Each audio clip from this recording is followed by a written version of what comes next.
Fala galera, beleza? Vocês estão bem? Estão legais? Tranquilo de boa? Então tá, ó. Eu queria falar com vocês um pouquinho sobre a prova do Enem. O que representou essa prova do Enem, o que foi, né? Tava mais fácil, mais difícil que as provas dos anos anteriores. E queria fazer uma pequena reflexão com vocês sobre o que está sendo discutido. Professor, houve uma imposição de uma ideologia, o Enem é comunista, o Enem é socialista, tal, né? Ele quer impor uma ideologia de gênero e por aí vai. Vamos lá, ó. Primeiro falando especificamente sobre a prova do Enem.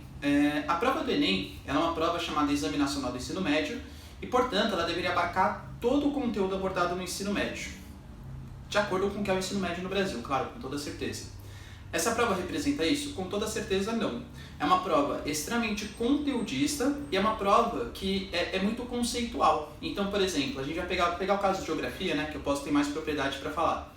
A prova de geografia, os conteúdos não eram tão difíceis assim, mas as palavras, a maneira como a questão colocava era tão conceitual, era tão específica, que acabava tornando um conteúdo não tão complexo, muito difícil por conta das palavras que eram escolhidas, tá?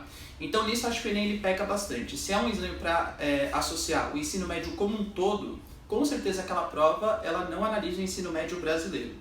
Pegando para vocês que em geral, né, tem melhor acesso à informação, o que eu posso falar? Que realmente é uma prova que consegue selecionar, sim, aqueles que têm maior acesso à informação e um vocabulário muito mais coeso. E para isso a prova de geografia ela se fez prestativa, tá?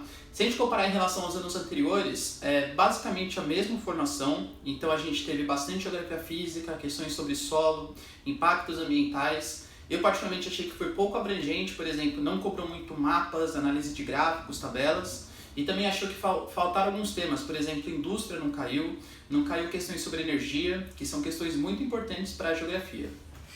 Sobre a questão da doutrinação, né? Professor, então essa provinha do Enem ela foi doutrinadora, né? Uma prova, enfim, partidária, etc. Muito cuidado porque essas questões de expressividade do movimento LGBTQ, enfim, esses movimentos eles estão ganhando representatividade na nossa sociedade. Então nada mais natural que esse tema cair também nos vestibulares atuais, no Exame Nacional do Ensino Médio. E lembrando que mesmo aquela questão que falava sobre o dialeto dos transgêneros, né? Ele não falava exatamente, você não precisava saber o que era o conteúdo para saber exatamente conseguir responder aquela questão. Bastava saber que era um dialeto diferente, ou seja, você não precisava ser transgênero para conseguir responder aquela questão. Alguns tópicos super importantes foram abordados, por exemplo, da questão do movimento indígena, da questão do movimento negro, da questão, por exemplo, da mesa dos transgêneros, da questão, por exemplo, do governo militar, 64 e 85. E convenhamos, galera, nada de uma maneira partidária. Poxa, são pontos de vista históricos. Quem fala, por exemplo, quem analisa a história, ou a geografia, a sociologia, a filosofia de maneira partidária, ignora que todos os materiais, todas as provas, elas são construídas com base numa ciência, em cientistas que produzem conhecimento.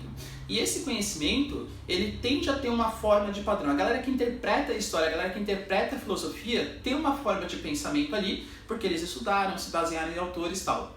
Quando uma outra ideologia começar a fazer mais sucesso, uma outra metodologia, uma outra forma de pensar começar a fazer mais sucesso, isso também vai começar a ser cobrado nos vestibulares, né? Só respondendo uma questão clássica. Professor, por que a gente fala tanto, por exemplo, de Marx nos vestibulares, tanto de Marx na escola, e não fala sobre Mises, sobre Friedman, sobre a escola austríaca de economia? Sabe por quê?